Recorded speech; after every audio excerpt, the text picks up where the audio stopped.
Hey guys, welcome back to prep humanities. Hope you all are doing absolutely fine.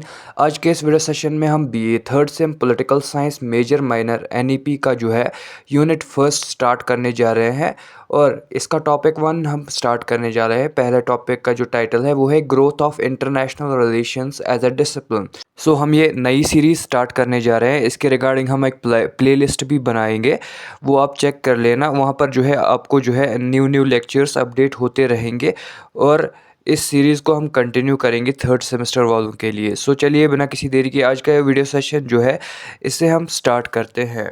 Topic का title जैसे कि आपको पता ही है, growth of international relations as a discipline है, यानी कि इंटरनेशनल रिलेशंस को एज अ सब्जेक्ट कैसे ये इवॉल्व हुआ, ग्रोथ कैसे हुई इसकी, यही जो है टॉपिक है हमारा। इसके अंदर हमें इंटरनेशनल रिलेशंस स्टडी नहीं करने हैं, लेकिन टॉपिक को स्टार्ट करने से पहले हमें ये पता होना चाहिए कि इंटरनेशनल रिलेशंस आखिर किन्हें कहते हैं, कैसे रिलेशंस होते हैं ये। सो पहले हम इसी की डेफिनेशन देखेंगे सब्जेक्ट की, आखिर हम पढ़ने क्या जा रहे हैं। इंटरनेशनल रिलेशंस की डेफिनेशन कुछ इस तरह है कि ये उन रिलेशंस को कहा जाता है या फिर उस एक्चुअल स्टेट ऑफ अफेयर्स को कहा जाता है जो real actual state of affair होता है, या रियल इंटरेक्शंस या रिलेशंस होते हैं बिटवीन सॉवरियन स्टेट्स, यानी कि वो स्टेट्स जो इंडिपेंडेंट हो, जिनके ऊपर जो है किसी और का रूल ना हो। और इन सॉवरियन नेशन स्टेट्स जो होते हैं ये, इनके अलावा और भी बाकी एक्टर्स होते हैं वर्ल्ड पॉलिटिक्स के अंदर, जिनको हम नॉन स्टेट एक्टर्स भी कहते हैं। एक तो होते हैं स्टेट एक्टर्स, दूसरे होते हैं नॉन स्टेट एक्टर्स।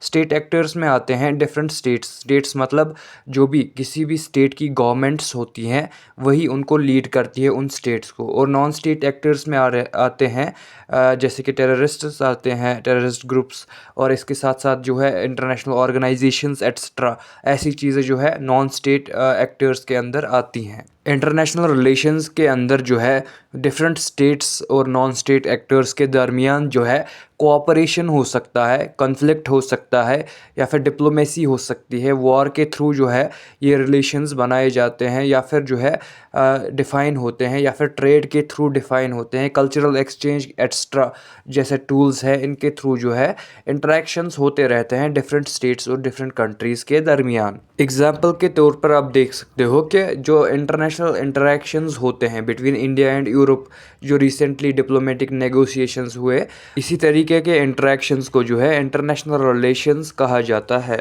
सो ये थी original definition of international relations. तो अब हम देखेंगे इंटरनेशनल रिलेशंस जो है उसका मीनिंग क्या होता है, एज अ डिसिप्लिन उसको कैसे डिफ़ाइन किया जाता है, या एज अ सब्जेक्ट उसे कैसे डिफ़ाइन किया जाता है।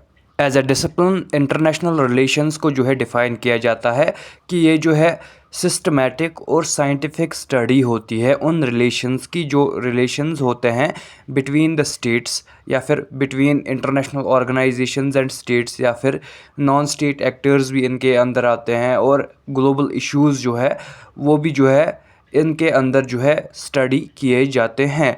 और इसके अंदर डिस्क्राइब करने की कोशिश की जाती है, एक्सप्लेन करने की कोशिश की जाती है, उनके प्रिडिक्ट करने की कोशिश की जाती है कि कैसे एक इंटरनेशनल इंटरेक्शन जो है होना चाहिए, या फिर कैसे जो है कोई इंटरनेशनल इंटरेक्शन हो सकता है।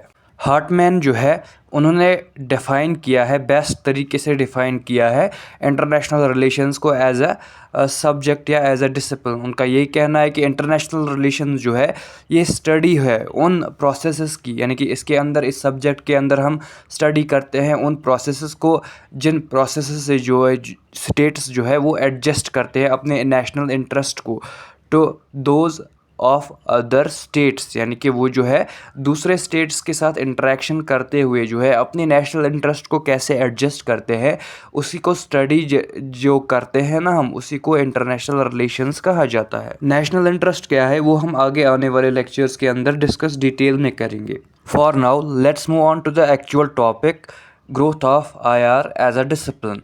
इंटरनेशनल रिलेशंस की ग्रोथ कैसे हुई है एज अ डिसिप्लिन या एज अ सब्जेक्ट।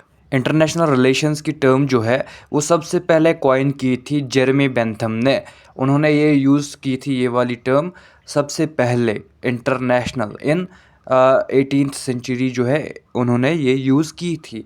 और वर्ल्ड वार फर्स्ट के पहले जो है इंटरनेशनल रिलेशंस एक ऐसा सब्जेक्ट था जो एनालिटिकल नहीं था, सिर्फ डिस्क्रिप्टिव सब्जेक्ट था। और इसके अंदर जो है डोमिनेट करती थी, जो डिप्लोमेटिक हिस्ट्री हुआ करती थी वही डोमिनेट की करती थी। और इंटरनेशनल लॉ कैसे होना चाहिए इनकी थ्योरीज़ वगैरह दी जाती थी।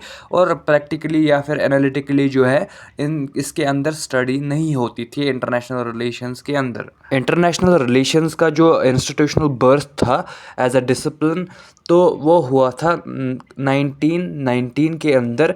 पहली चेयर बैठी थी इंटरनेशनल रिलेशंस की, और ये चेयर जो है इस्टेब्लिश की गई थी एट यूनिवर्सिटी ऑफ वेल्स। सो जो यूनिवर्सिटी ऑफ वेल्स के अंदर थे ना, वहाँ पर जो फर्स्ट ऑक्यूपेंट्स थे उनके अंदर आते हैं एल्फ्रेड जिमर्न, C.K. वेबस्टर, और दोनों जो है हिस्टोरियंस थे, ना कि पॉलिटिशियंस या फिर पॉलिटिकल साइंटिस्ट्स भी नहीं थे ये।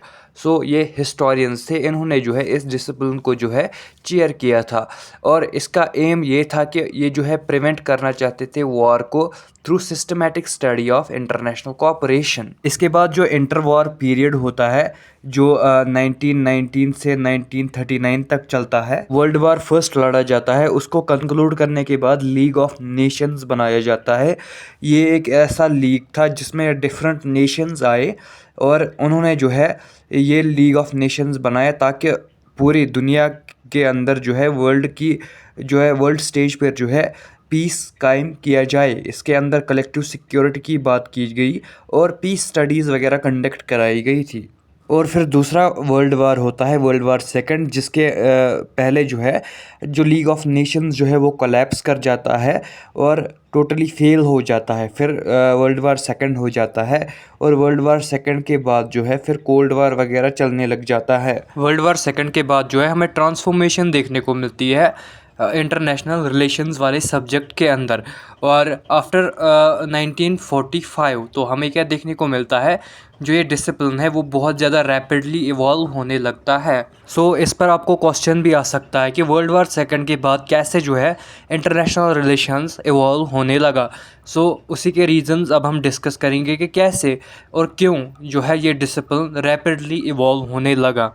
सबसे पहला रीज़न जिसकी वजह से जो है जो ये इंटरनेशनल रिलेशंस का सब्जेक्ट है इवॉल्व रैपिडली होने लगा, वो था ग्लोबल पॉलिटिक्स में जो है चेंजेस हमें देखने को मिली। जैसे ही वर्ल्ड वार सेकंड जो है वो ख़त्म हो जाता है, उसके बाद जो है कोल्ड वार स्टार्ट हो जाता है, इमर्ज हो जाता है, और बाईपोलर वर्ल्ड बन जाता है। दो मेजर पावर्स उभर कर सामने आते हैं, एक होता है USA और दूसरा होता है USSR।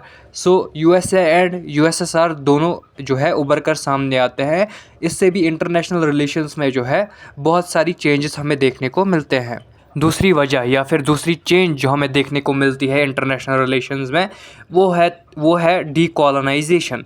सो डीकॉलोनाइजेशन की वजह से जो है बहुत सारे स्टेट्स जो एशिया के कॉन्टिनेंट में है या फिर अफ्रीका के कॉन्टिनेंट में है, या जो भी कंट्रीज़ थी जो भी कॉलोनाइज्ड थी अब तक, यानी कि जो है कोल्ड वार तक जो है जो कॉलोनाइजर थी उनको जो है आज़ादी मिलती है, वो जो है इंडिपेंडेंट बन जाते हैं। तो जैसे ही वो इंडिपेंडेंट बन जाते हैं तो कुछ जो है उनके अंदर जो है जो स्टेट्स न्यू आती है वो जो है ज्वाइन कर लेती है इन दो पावर्स को, USA और USSR को। आधे ज्वाइन करते हैं USSR को, आधे ज्वाइन करते हैं USA को, आधे अपना जो है नॉन कोऑपरेशन बनाते हैं। जैसे कि इंडिया ने जो है डिक्लेयर किया था उस वक्त कि हम जो है नॉन कोऑपरेशन मूवमेंट फॉलो करेंगे, ना हम USA के साथ रहेंगे ना ही USSR के साथ, हम जो है इंडिपेंडेंट रहेंगे और अपनी सॉवरेनिटी को जो है खुद ही प्रोटेक्ट करेंगे। थर्ड रीज़न जिससे हमें जो है चेंजेस देखने को मिलते हैं इंटरनेशनल रिलेशंस के अंदर, वो है कि जो इंटरनेशनल ऑर्गेनाइजेशंस जो है वो बननी स्टार्ट हो गई और उनका राइज़ हमें जो है ज़्यादा देखने को मिला। जैसे कि यूनाइटेड नेशंस बना, यूरोपियन यूनियन बना, ऐसे ही आजकल आप मॉडर्न डेज़ के अंदर देख सकते हो ब्रिक्स बना हुआ है, क्वाड बना हुआ है। सो ऐसे ही जो है इंटरनेशनल ऑर्गेनाइजेशंस जो है वो उभर कर सामने आई और उन्हीं का हमें जो है राइज़ देखने को मिला। और उन्होंने जो है बाद में डिफरेंट इंस्टीट्यूशंस बनाए, जैसे कि वर्ल्ड बैंक और UN सिक्योरिटी काउंसिल। ऐसे ही बड़े बड़े इंस्टीट्यूशंस जो है जैसे कि IMF भी है, वो भी जो है उभर कर सामने आए हमारे पास इंटरनेशनल अरीना के अंदर। ये तो थी ग्लोबल पॉलिटिकल चेंजेस जिनकी वजह से जो है इंटरनेशनल रिलेशंस का सब्जेक्ट जो है इतना ज़्यादा इवॉल्व हुआ है। और इसके अलावा जो है थ्योरेटिकल शिफ्ट्स भी जो है हमें देखने को मिलते हैं, जो दूसरा काज है इसके एवोल्यूशन के रिगार्डिंग, यानी कि पोस्ट कोल्ड वार जो है ये क्यों जो है पोस्ट वर्ल्ड वार सेकंड जो है इतना ज़्यादा जो है इवॉल्व रैपिडली हो रहा था। तो उसका जो है सेकंड रीज़न है थ्योरेटिकल शिफ्ट्स हमें देखने को मिले, रियलिज्म उभर कर आया जिसको जो है मॉर्गेंथ्यू ने जो है एडवोकेट किया। मॉर्गेंथ्यू को कहा जाता है कि वो जो है फादर है रियलिज्म के। और इसके अलावा जो है जॉर्ज कैनन, उन्होंने भी जो है एडवोकेट किया, वो भी इसके प्रोपोनेंट माने जाते हैं रियलिज्म के। रियलिज्म क्या होता है, मे बी हम आने वाले लेक्चर्स के अंदर जो है डिटेल के अंदर जानेंगे कि रियलिज्म किसे कहते हैं। और इस वाले जो है रियलिज्म के डोमेन में जो है बहुत ज़्यादा डोमिनेंस जो है गेन कर ली इंटरनेशनल पॉलिटिक्स और इंटरनेशनल रिलेशंस के अंदर। और रियलिज्म जो है फोकस करता है पावर पॉलिटिक्स पे और नेशनल इंटरेस्ट पे। इन शॉर्ट इस वक्त आप इतना ही याद रखो, जो रियलिज्म है ना वो कहता है कि जो इंटरनेशनल पॉलिटिक्स या इंटरनेशनल रिलेशंस है वो जो है सिर्फ और सिर्फ जो है स्ट्रगल ऑफ पावर होता है और स्ट्रगल फॉर नेशनल इंटरेस्ट्स होता है। रियलिस्ट्स बिलीव करते हैं कि जो इंटरनेशनल रिलेशंस है उसके अंदर जो है इंटरनेशनल सिस्टम के अंदर जो है हमेशा कन्फ्लिक्ट्स ही रहते हैं। और उसके अंदर जो है ज़्यादातर जो भी स्टेट्स हैं उनको इंडिविजुअल की तरह देखा जाता है। कहते हैं कि जो इंडिविजुअल स्टेट्स हैं वो जो है इनसिक्योर होती है एक दूसरे से, और इनके अंदर जो है हमें सिक्योरिटी डिलेमा देखने को मिलता है। इसी वजह से जो है ये अपनी पावर्स को जो है और अपने वेपन्स को जो है बढ़ाते रहते हैं ताकि ये अपने आप को जो है प्रोटेक्ट कर सके, अपने नेशनल इंटरेस्ट को प्रोटेक्ट कर सके। सो रियलिस्ट्स यही बिलीव करते हैं, या फिर ये अपने आप को प्रोटेक्ट करने के लिए जो है अपने वेपनाइजेशन को जो है मैक्सिमाइज़ करते हैं, या फिर जो है पॉलिटिकल पावर गेन करने के लिए इंटरनेशनल ऑर्डर के अंदर। सो ये दो रीजंस हो सकते हैं अपने नेशनल इंटरेस्ट और पॉलिटिकल पावर को जो है बढ़ाने के लिए और गेन करने के लिए जो है रियलिस्ट्स यही बिलीव करते हैं। इसके साथ साथ जो है हमें डेवलपमेंट देखने को मिलती है साइंटिफिक और बिहेवियरल अप्रोच के अंदर, यानी कि इंटरनेशनल रिलेशंस के अंदर जो है अप्रोचेस जो है डेवलप होने स्टार्ट हो जाते हैं। और ये अप्रोचेस जो है इन्फ्लुएंसड होते हैं पॉलिटिकल साइंस से और इकोनॉमिक्स से, सोशियोलॉजी से, हिस्ट्री से और डिफरेंट सब्जेक्ट से। इससे क्या होता है, जो इंटरनेशनल रिलेशंस का सब्जेक्ट है वो जो है इंटर डिपेंडेंट सब्जेक्ट बन जाता है। तीसरा मेजर रीज़न जिसकी वजह से जो है इंटरनेशनल रिलेशंस के अंदर जो है हमें जो है डिफरेंट चेंजेस देखने को मिली और रैपिडली हमें जो है इसके अंदर ग्रोथ देखने को मिली है, तो वो रीज़न है एक्सपेंशन ऑफ सब्जेक्ट मैटर। जो सब्जेक्ट मैटर यानी कि स्कोप जो है इंटरनेशनल रिलेशंस का वो जो है बहुत ज़्यादा एक्सपेंड होने लगा। इस वाले पॉइंट से जो है आपको थोड़ा बहुत स्कोप भी जो है क्लियर हो सकता है इंटरनेशनल रिलेशंस का। सो अगर हम देखें वार और डिप्लोमेसी जो है उसको साइड में रख के जो है सिर्फ वार और डिप्लोमेसी नहीं आती है इंटरनेशनल रिलेशंस के अंदर, उसको साइड में रख के जो है हमें स्टडी करना पड़ता है। इसके अंदर आजकल जो है इंक्लूड हो चुका है ट्रेड डील्स जो होती है इंटरनेशनल रिलेशंस के अंदर या इंटरनेशनल सिस्टम के अंदर, वो भी स्टडी की जाती है। इकोनॉमिक रिलेशंस कैसे है कंट्रीज़ के दरमियान वो भी स्टडी किया जाता है। रीजनल इंटीग्रेशन जो है, जैसे कि यूरोपियन यूनियन बनाया गया है, यूरोप के रीजन्स को जो है यूरोप के अंदर जितनी भी कंट्रीज़ है उन्होंने उनको ज्वाइन किया है और उसके अंदर उनकी स्टेबिलिटी और उनकी प्रोटेक्शन के लिए उन्होंने यूरोपियन यूनियन बनाया है। ऐसे ही एशियन कंट्रीज़ ने एशियान और सार्क जैसे जो है रीजनल इंटीग्रेशन जो है बनाए हैं, यूनियंस बनाए हैं। सिर्फ इतना ही नहीं स्टडी करना पड़ता है, अब जो है इसके अंदर नॉन स्टेट एक्टर्स को भी स्टडी किया जाता है, जैसे कि एमएनसीज डिफरेंट होती है, एनजीओज़ होती है, टेररिस्ट नेटवर्क्स होते हैं, इन सब को जो है स्टडी किया जाता है। ये तो था वर्ल्ड वार सेकंड के बाद क्या क्या डेवलपमेंट्स हुई। अब हम देखते हैं पोस्ट कोल्ड वार एरा जो था, यानी कि कोल्ड वार ख़त्म होने के बाद जब यूएसएसआर डिसइंटीग्रेट हुआ और उसके बाद सिर्फ एक ही जो है सुपर पावर रह गया जिसको कहते हैं हम यूनाइटेड स्टेट्स ऑफ अमेरिका। सो उसके बाद जो है कैसे डेवलपमेंट हुई हमारे जो है इंटरनेशनल रिलेशंस के अंदर। जैसे ही यूएसएसआर डिसइंटीग्रेट हुआ उसके बाद कुछ टाइम तक जो है यूएसए की हेजेमनी चली, यूएसए का यूनिपोलर वर्ल्ड हमें देखने को मिला, यूएसए की डोमिनेंस हमें जो है ऑल ओवर द वर्ल्ड देखने को मिली। इवन कि आज भी थोड़ी बहुत डोमिनेंस हमें देखने को मिलती है यूएसए की। इसके बाद क्या हुआ, थोड़ी बहुत मल्टीपोलैरिटी होने लगी, यानी कि डिफरेंट कंट्रीज़ जो है ऑल ओवर द वर्ल्ड जो है पावर्स गेन करने लगी। जैसे कि चाइना जो है वो भी जो है अपने आप को जो है वर्ल्ड के अंदर जो है एक सुपर पावर बनाने की रेस में लग गया। ऐसे ही डिफरेंट कंट्रीज़ जो है अपने आप को सुपर पावर बनाने की रेस में लग गए और गवर्नेंस के ऊपर जो है फोकस किया गया। इवन कि ग्लोबल गवर्नेंस के ऊपर भी जो है फोकस किया जाने लगा। इसके बाद 21st सेंचुरी आती है, उसके अंदर क्या होता है, नॉन ट्रेडिशनल सिक्योरिटी जो है वो सामने आ जाती है। यानी कि अभी जो है सिक्योरिटी का मुद्दा सिर्फ इतना ही नहीं रहा वॉर्स वगैरह तक, अब जो है क्लाइमेट चेंज के ऊपर बात होने लगी। एआई जो है वो भी ज़्यादा खतरनाक है, उसके ऊपर भी बात होने लगी। जैसे कि साइबर थ्रेट, साइबर सिक्योरिटी के बारे में भी जो है बात होने लगी। इसके बाद ये इश्यूज़ भी जो है इंटरनेशनल रिलेशंस के अंदर गिने जाते हैं।